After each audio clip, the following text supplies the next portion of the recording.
time today at South by. This is our last Gavica review of the day because someone gets to go have fun on Twitch. You can come join me. You can come play Among Us with me if you want to. Yeah, I might text you in a little while to do that because I do have Among Us.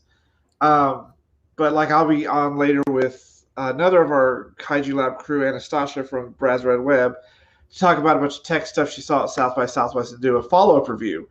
So we're gonna have lots more fun to do tonight. But we decided let's take a break from the series to watch some animated shorts. Um, this has always been one of my favorite just animated midnights. All about it because I grew up as an animator. So let's start with the first one, Nuevo Rico. What were your thoughts on this one, Jessica? Well, I loved it. I love that animation style. I love that chunky Art Deco, angular, uh, big bold color. I love that style. I wasn't sure of the story at first, and that I think that might be because I was just like sensory overload, not in a bad way. Like that's not a critique. I love being overloaded with like all that color and animation style that I like.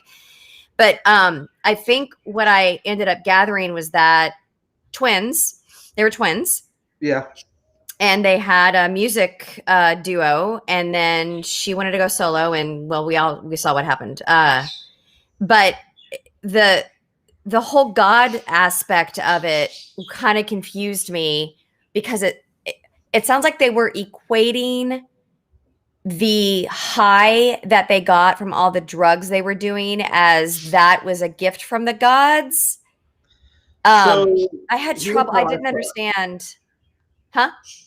When you get done, I'll explain it to you. No, that's okay. I mean, yeah, I know. Explain it to me now. I mean, I really liked it, but I just wasn't sure what I saw. So I call this style the cyberpunk techno pop art style. And I love it. I Yeah. love it. Love it, love it, love it. So what happened is they were in a city that was under authoritarian rule and they didn't allow music, but they were private broadcasting of music and they wanted to be big because I like reggaeton. I don't know why I like reggaeton. So all the music is reggaeton in this film. Well, when they crash in the natural woods, they hear this conversation going on with the messenger of the gods who is supposed to find a new music artist, but he's kind of into himself, but he's also a trickster god. So he tricks them and drops the contract and they steal it because they want to be that person. But in the process of stealing it, they broke it. So they both got half the talent. And so they made it big in Miami. And like most producers do, there's always a stronger part of a duo. And they wanted her to be the strong one because she wasn't crazy on drugs like her brother just decided to be. Her brother wasted all of his talents and everything. And so that's how we got to the end where we got. And then when she's the only one left, she's crying because it's just not the same. Because she kept saying, we stole this from the gods. They're going to come for blood. And at the end of the day, it just wasn't worth it for her to give up everything for this fandom. And that's why you kept seeing the messenger trickster god like in the background smiling and laughing at them like he fucking knew. Now I get it. That makes sense. Yeah.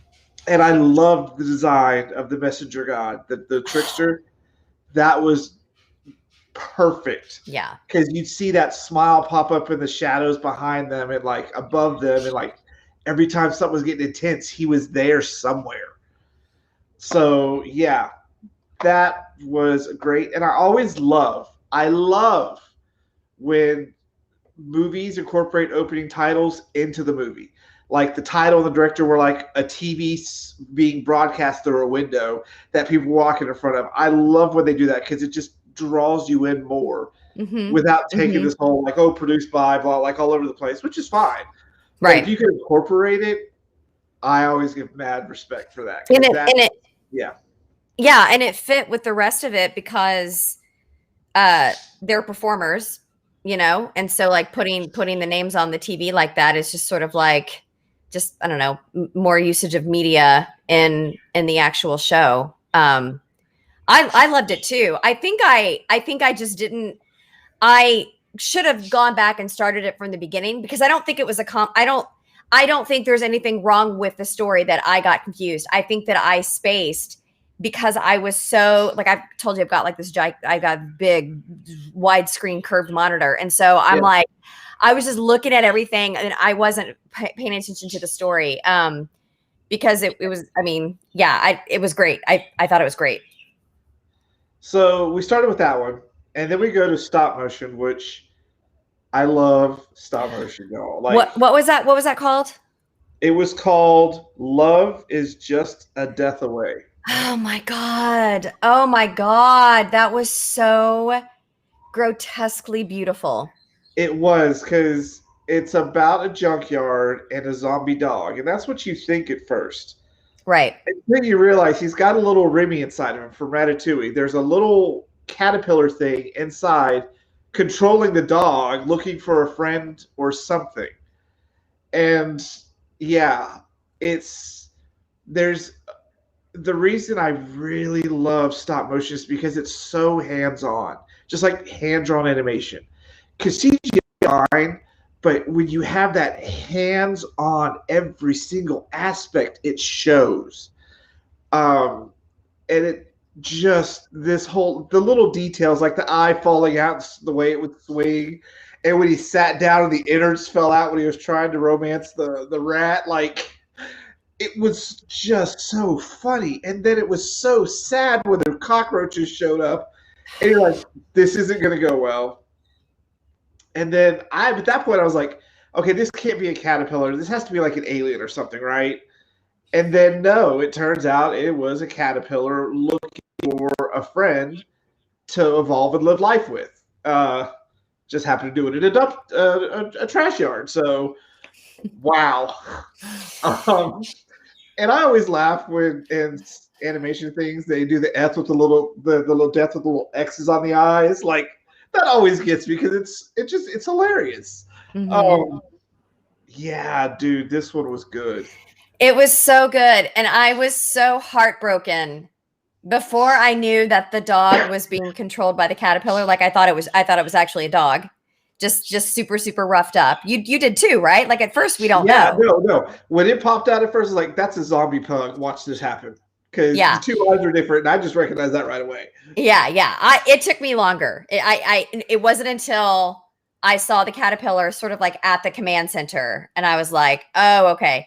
But it broke my heart because the zombie dog saved the bird's life from the real junkyard dog in the beginning. And then the bird flies into the pole and kills itself. And it's like, oh, that was his only friend. I was like, oh man, this animation is going to kill me.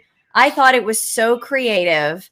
I also thought at first it was like dystopian, like it was a wasteland of planet Earth, but I think it probably was just a gigantic junkyard because the machine that was like going through at the end, that didn't look like a futuristic, dystopian type weird machine taking in all the like it just looked like a regular, like, oh, it's time to like crush all the trash or whatever. But I was so happy when they found each other and then immediately came together and then went into their, what is it called? Metamorphosis together. Yeah. Chrysalis, whatever the stages are. I was like, oh, thank God. It made me, the ending made me cry. And they're like, oh, so it was disgusting and beautiful at the same time. Because that shit was nasty, but it was beautiful.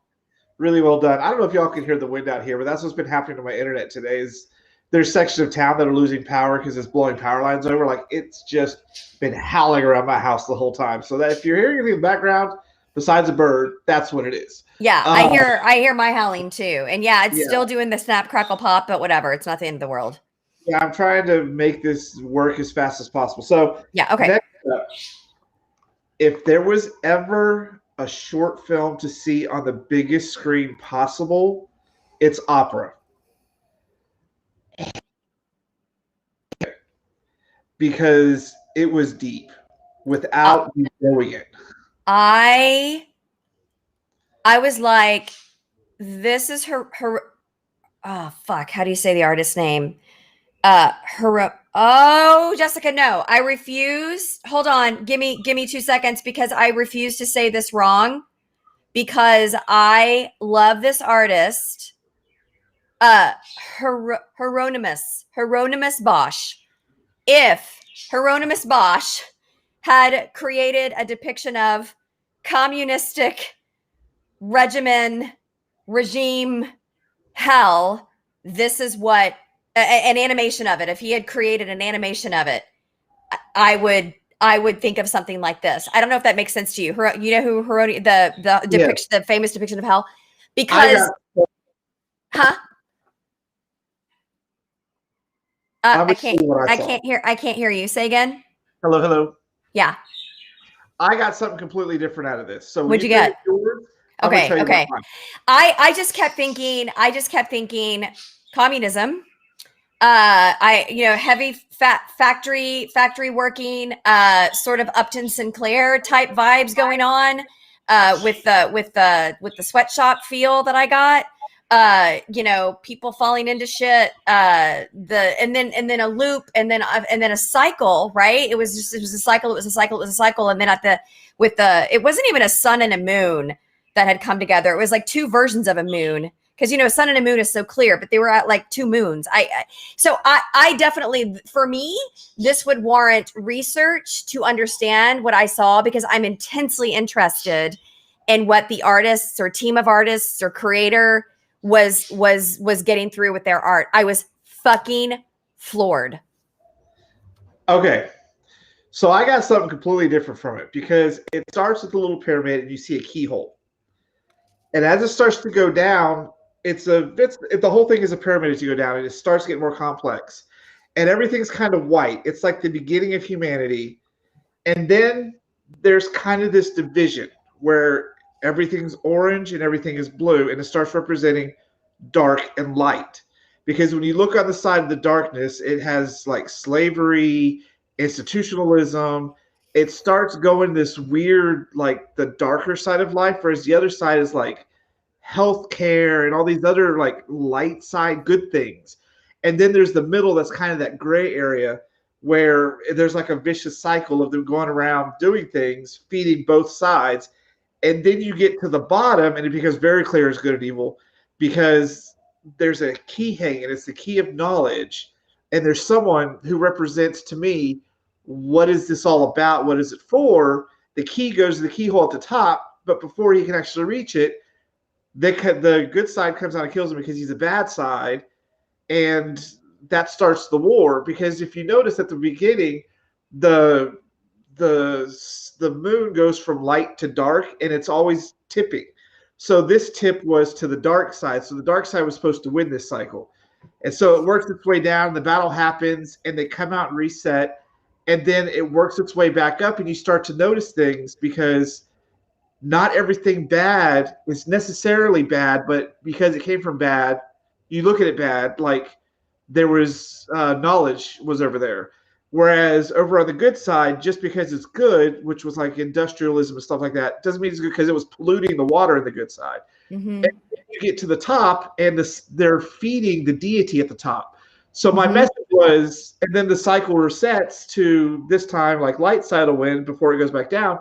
The whole thing was life is a cycle, but you're basically just feeding the idea of a deity, because that's the core center of the top. Was them worshiping the fire with the deity above it, and everything comes out from below that. As soon as that part hits, it starts to separate, and you start to notice the color scheme from red to blue. And the more you look, the more you see. Because I didn't catch that they were polluting the lake, which is bad on the good side, but the knowledge was good on the bad side. Like, it's just mind-melting. Do you think it was a statement on religion? Yes, this was very much a statement on religion. Okay. Because I knew it at the end, because the deity was just sitting there eating everything. They were coming up, feeding it, and then going back down. And he was just getting fatter, and he's right there before it splits. So it is very much, to me, the idea of religion, and how religion can cause so much good and so much bad, but not everything bad is bad and not everything good is good.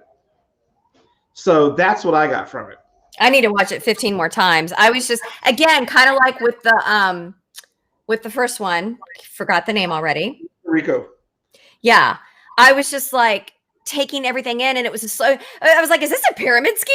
You know, because it's a triangle. And then I was like, oh no, this is the food thing. The bottom is carbohydrates, and then sugars and fats, and then as you go up, there's meats and vegetables. You know, like I was like, oh, it's a you know. Like I just was part of my problem with my ADHD is I do have to watch things more than once, especially when it comes to animation, because I have to give myself a chance to process everything that I'm seeing. Cause like first round, I focus on like light and colors. And then the second time around, I focus more on the story, which is why I suck at, I am going to fail you on the reviews. I mean, I'm happy to talk with you about the animations, but yeah, a lot of them are probably going to be me going, yeah, I really like the colors and then the lights and then like a story I don't understand. No. And then there's like circles. Cause my brain is like, woo. This one was breathtaking to me. As soon as it clicked, I was like, holy shit, because I was noticing a lot of the battered, like there's a slave ship, there's people fighting, there's the institutionalizer where they're teaching them and sending them down to go do things, and some aren't doing things bad, but some are. And there's like going down, and then over here you've got like science and industry where they're working together to build a better world, and you just see these things as going down, and then at the bottom. Well, did you see like the weird purple brothel in the middle? Yeah. The middle was that gray area. That was like id, right? Like, yeah, that was the gray area between good and evil. That giant chunk, because they kept rotating. Yeah. And part of it was feeding the bad and part of it was feeding the good. So I was just like, wow. It was, I was like, I don't even know how to talk about this one. It was so fucking, I've never seen anything like that before. I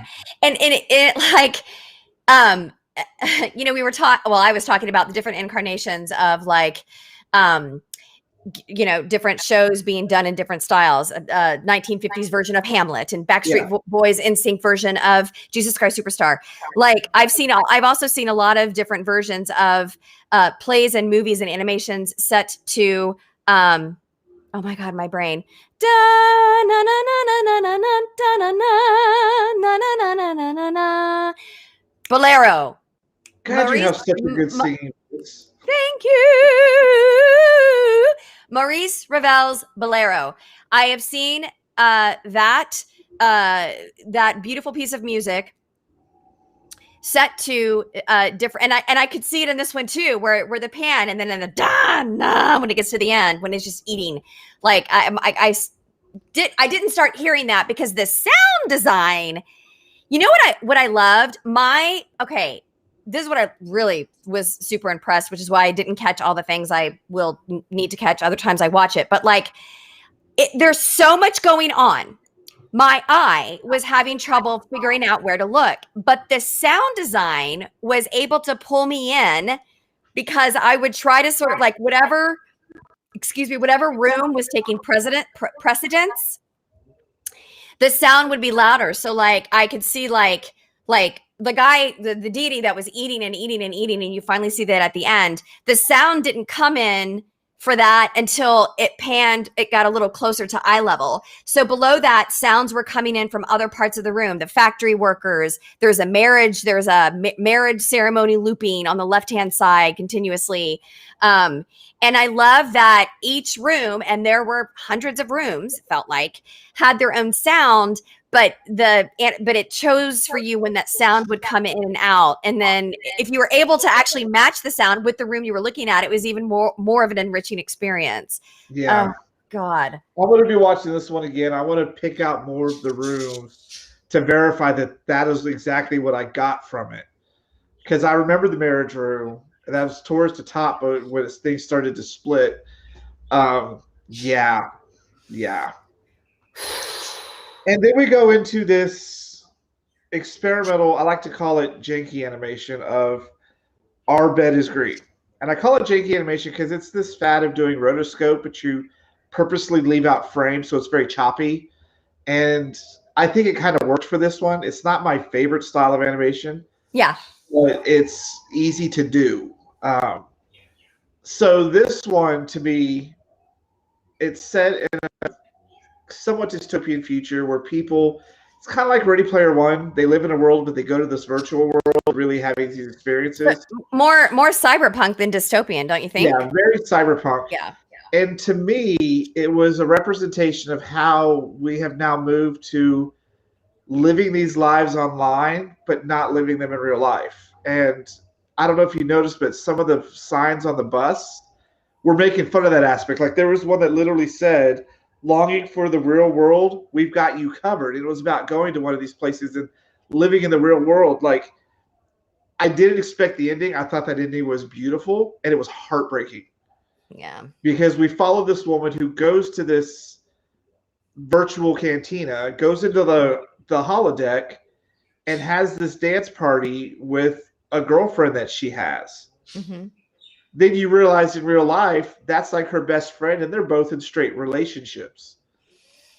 And I was like, wow, I can't imagine having to live like that. I can't imagine a world where you can have a card that you just pay for minutes. Oh, I'll take 45 minutes. Oh, I only have time for a 5-minute virtual reality.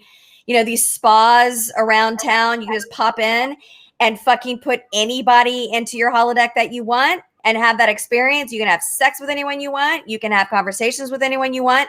On the one hand, I see how that could be a good thing. Like maybe if you've got some unresolved issues with your mother or something like that. But on the other hand, gosh, wow. I mean, I'm sure a lot of people would want to have sex with, I don't know, some famous person that everyone, you know, idolizes or whatever. But like, if you're that person, wow, it's like that deep fake stuff that really creeps me out. That's getting to a point. But yeah, this would be very dangerous because Phil would not let me put certain people in my profile. Like when we met, I said, you know, if I ever meet some certain celebrities, I have to have a hall pass. So I'm going to tell you who they are. Are you ready for this? Yes. Lucy Liu and Vin Diesel. I thought you were gay. Yes, I am. But I'm, you know, more bi, fluid, whatever they want to call it. So Phil will not watch anything with those two in it. Is he actually worried you might meet Lucy Liu or Vin Diesel? We know someone who's worked with Lucy Liu, and they were like, she's the nicest woman. It feels like you could never, ever be near her. Like, he was like that. And he will not, like, he watches Fast and Furious now because I fucking love that series, but he normally has to be, like, not all here to watch it. He likes them, but he hates every fucking time Vin Diesel series like the fucking caveman. Like fucking wow. So, I would not be allowed to have those two in my digital catalog. So you know, when this shit all becomes our reality in a near distant future, there's going to be shit on the black market that's illegal. You could be like, have a separate card that you swipe with all the things you don't tell your partner about. So at some point, you will definitely be able to have Lucy Liu and Vin Diesel on your black market, you know, virtual reality spa card. Yeah. When they brought This Is Us to South by, one of the main guys in This Is Us, he's ridiculously fucking hot. Feels like when they brought who? I'm sorry, who to South by? It was This Is Us came to South by, and one of the siblings is fucking ridiculously hot. His name is like Justin something or other. He was the Santa in Bad Moms 2. I don't know if you watched Bad Moms 2. Mm-mm. Anyways, yeah, he's been in a couple movies, but he's like ridiculously hot. Anyone looks at him can say that. And I was going to have a potential interview and feels like I need to be there for this. Like, he was just like, yeah, I know. But that ended up falling through, so that was okay. But yeah, I don't think a hologram.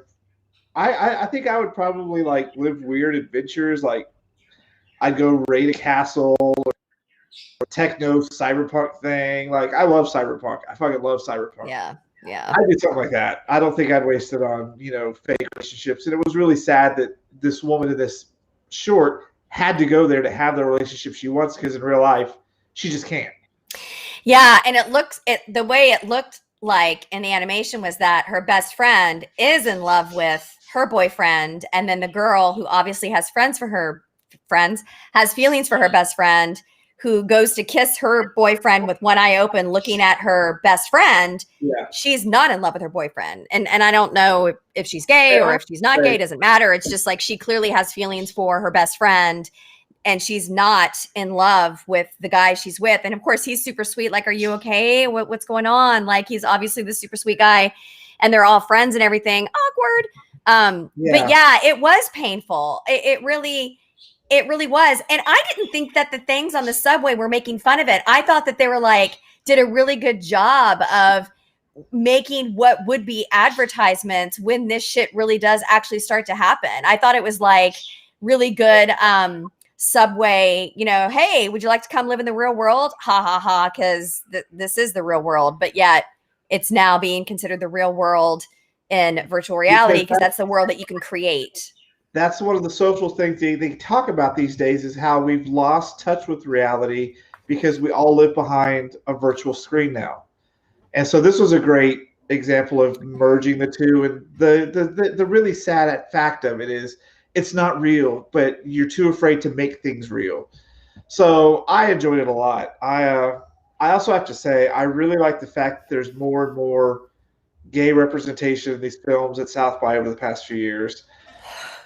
I like the fact that that's now out there becoming more of it, because I always think about how hard it must be for like Phil, who's known his whole life and had nothing to look at to guide him. And now you're getting these normal everyday stories for these new generations that they can attach to and understand things and go forward. Like one of my favorites from, I don't know, it was last year, the year before, it was called Filthy. It was about the first time these two guys in high school were together, and there was a little bit of a mess, and it was so heartwarming. The guy's like, no, because those are things that happen. Oh yes, that was the live action short, right? Yeah.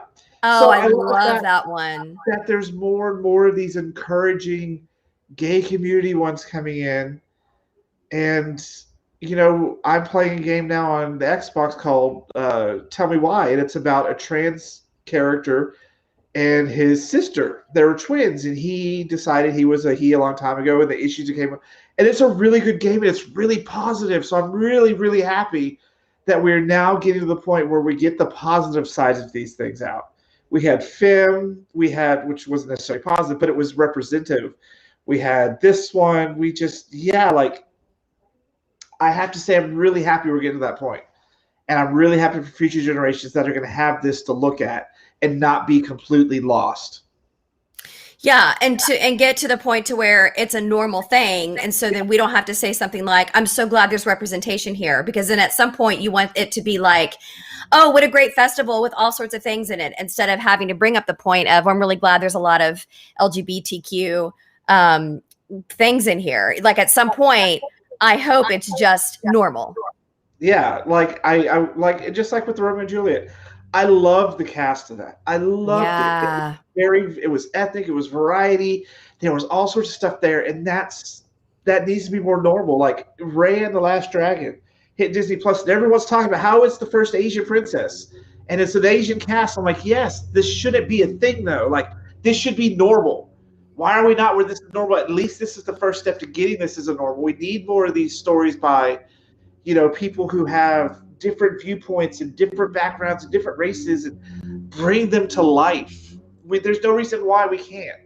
So I love the fact that we're getting much more representation at South by that I've noticed these past few years, and I have to applaud them for that. It is amazing.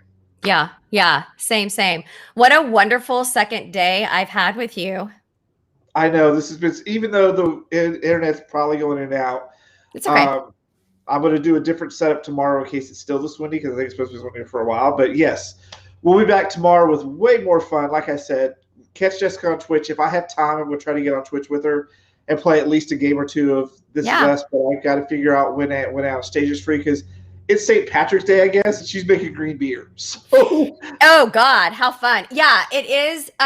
Join my Discord, because there's going to be a queue, and I want to make sure that you get into it. So I have Discord. I'll find you on it. Yeah, it's just my first and last name. I don't have a complicated Discord name, so you can find me. Awesome. So yeah, this is it for us today. I will do another video with Anastasia later, but we'll be back tomorrow to do our day 3 pre-talk. And wow, like those were actually kind of short animated features. I was surprised. I know. I think it makes more sense though to have the animated features be short.